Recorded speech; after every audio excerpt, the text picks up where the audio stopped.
শিমের ভর্তা আর মাছের ভর্তা তো অনেক খাওয়া হলো, এবার একটু অন্যরকম কিছু খাওয়া যাক। আমি আজকে আবার একটা নতুন রেসিপি নিয়ে চলে এলাম। তো আজকে বানাবো মাছ দিয়ে শিমের ভর্তা। দারুণ টেস্টি হয় খেতে, একবার হলেও এভাবে বানিয়ে দেখবেন, আর গরম ভাতের সঙ্গে খুব ভালো লাগে।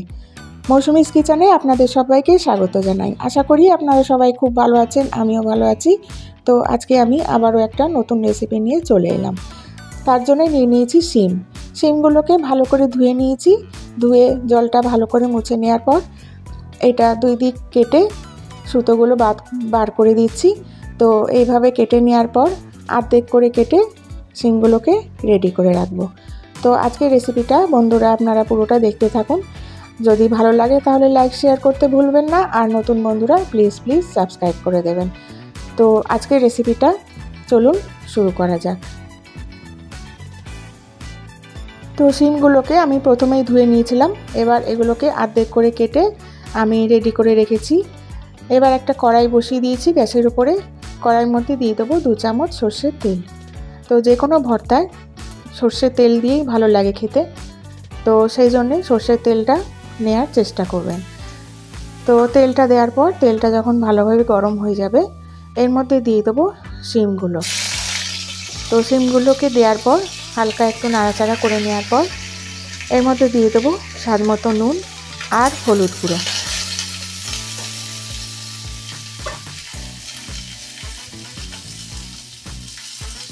নুন আর হলুদ গুঁড়োটা দিয়ে আবার একটু নাড়াচাড়া করে নেব, আর নিয়ে এটাকে 2 মিনিটের জন্য ঢাকা দিয়ে রেখে দেবো, যাতে শিমটা একটু নরম হয়। তো নুন আর হলুদ গুঁড়োটা দিয়ে আমি আবার একটু নাড়াচাড়া করে নেওয়ার পর আমি ঢাকা দিয়ে রাখবো, আর একদম লো ফ্লেমে রেখে দেবো। তো 2 মিনিট পর বন্ধুরা আমি ফিরে আসছি আবার।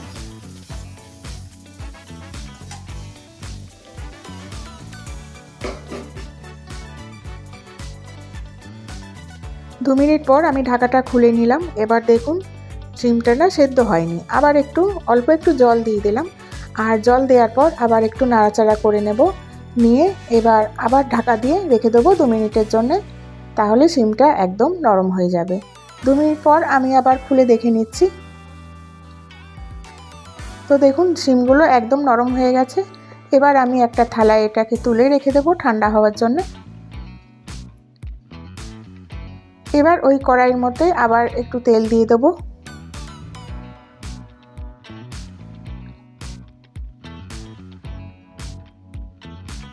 তেলটাকে ভালো করে গরম করে নেব। তেলটা ভালোভাবে গরম হয়ে গেলে আমি 2 পিস মাছ এর মধ্যে দিয়ে দেবো। তো আপনারা যে কোনো মাছ দিয়ে করতে পারেন, কাতলা মাছের পিস দিয়েও করা যেতে পারে, আবার রুই মাছের পিস দিয়েও করা যেতে পারে। তো আজকে আমি রুই মাছ নিয়েছি। তো মাছটাকে দিয়ে উল্টে পাল্টে লাল করে একটু ভেজে নেব। তো দেখুন উল্টে পাল্টে লাল করে ভাজা হয়ে গেল।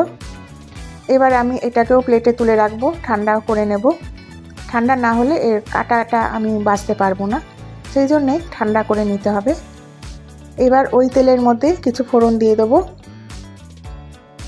দেবো অল্প একটু কালো জিরে। কালো জিরে দেওয়ার পর এর মধ্যে দিয়ে দেবো 2টো বড় পেঁয়াজ কুচি করে কেটে দিয়ে দেবো। পেঁয়াজটাকে দিয়ে হালকা একটু নাড়াচাড়া করে হালকা ভেজে নেব।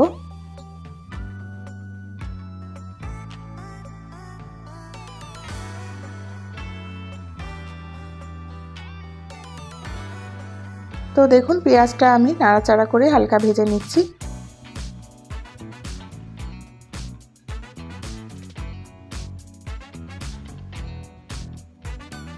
পেঁয়াজটা হালকা ভাজা হয়ে গেলে এর মধ্যে দিয়ে দেবো কিছুটা রসুন। তো এতটা আমি রসুন দিয়ে দিলাম। আপনারা যদি রসুন পছন্দ না করেন তাহলে 2-3 কোয়া রসুনও দিতে পারেন। তো আমি রসুনটা দেওয়ার পর তারপরে দিয়ে দিলাম একটা বড় টমেটো কুচি।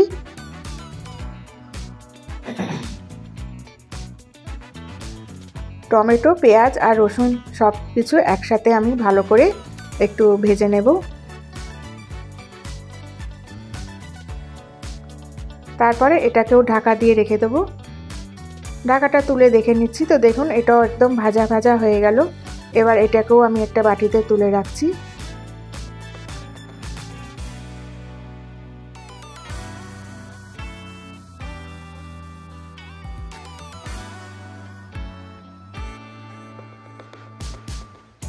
এটাকেও তুলে রাখলাম একটা বাটিতে।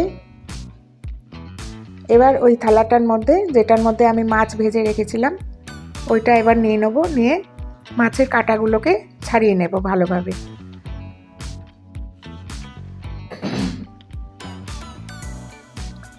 মাছের কাঁটাগুলোকে ভালোভাবে ছাড়িয়ে নিতে হবে। অনেক সময় কি হয়, আমরা মাছের ঝোল প্রত্যেক দিন একভাবে খেতেও ভালো লাগে না আমাদের, তো তখন এইভাবে বানিয়ে খাবেন, দারুণ টেস্টি লাগে খেতে। আর এই একটা রেসিপিতেই সব ভাত খাওয়া হয়ে যায়, খুবই ভালো লাগে খেতে। তো এইভাবে বানিয়ে একবার খেয়ে দেখবেন।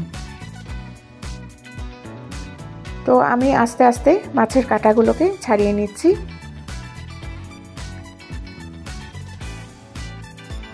তো দেখুন এইভাবে আমি মাছটাকে রেডি করে নিলাম কাঁটাগুলো ছাড়িয়ে নেওয়ার পর।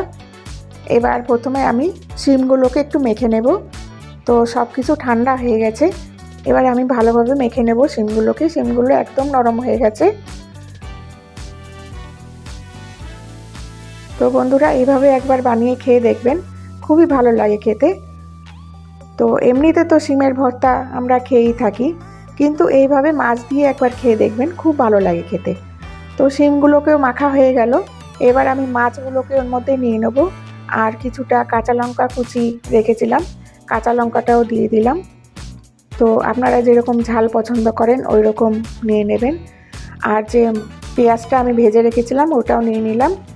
এবার সব কিছু একসাথে ভালোভাবে আমি প্রথমে মেখে নেব।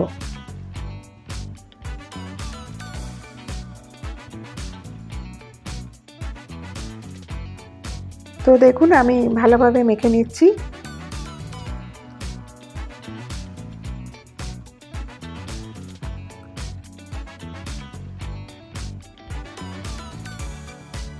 তো সব কিছু একসাথে ভালোভাবে মেখে নিলাম। তো মাঝে মাঝে আমি মাখার সময় এক একটা দুটো কাঁটা পাচ্ছি, তো সেইটাকেই বেছে আমি ফেলে দিচ্ছি। তো বাচ্চারাও এইভাবে দারুণ আনন্দে খাবে। তো এইভাবে যারা কাঁটা মাছে খেতে পারে না কাটার জন্যে, তো এইভাবে বানিয়ে দিলেও তারা আনন্দে খেয়ে নেবে। তো দেখুন এর মধ্যে আমি দিয়ে দিলাম স্বাদ মতো নুন। নুনটা বুঝে দিতে হবে, মাছ ভাজাতেও নুন ছিল। আর তারপরে দিয়ে দিলাম একটু সর্ষের তেল। এবার সব কিছু একসাথে মেখে নিচ্ছি। এবার উপর থেকে দিয়ে দেবো কিছুটা ধনেপাতা কুচি। ব্যাস, আমার মাছ দিয়ে শিম ভর্তা একদম রেডি হয়ে গেল। এবার গরম গরম ভাতের সঙ্গে সবাইকে পরিবেশন করুন, আর সবাই খুব আনন্দে একেবারে খেয়ে নেবে। তো আমি একটা প্লেটের মধ্যে এটাকে দেখাচ্ছি আপনাদের ঢেলে। তো দেখুন কতটা সুন্দর হয়েছে দেখতে, আর খেতেও খুব টেস্টি হয়। তো এইভাবে বানিয়ে খেলে প্রত্যেক দিনই মনে হবে, সবাই বলবে যে এইভাবেই বানাও। তো দারুণ টেস্টি হয় খেতে। বন্ধুরা আজকের রেসিপিটা আপনাদের কেমন লাগলো আমাকে অবশ্যই কমেন্টস করে জানাবেন। আর ভালো লাগলে লাইক শেয়ার করে দেবেন। আর নতুন বন্ধুরা প্লিজ সাবস্ক্রাইব করে দেবেন। যেসব বন্ধুরা আমার চ্যানেলটিকে সাবস্ক্রাইব করে রেখেছেন তাদেরকে অসংখ্য ধন্যবাদ। তো আমি আবার আসবো একটা নতুন রেসিপি নিয়ে। তো আপনারা সবাই ভালো থাকবেন, সুস্থ থাকবেন। আজকের মতো আসি। Thank you.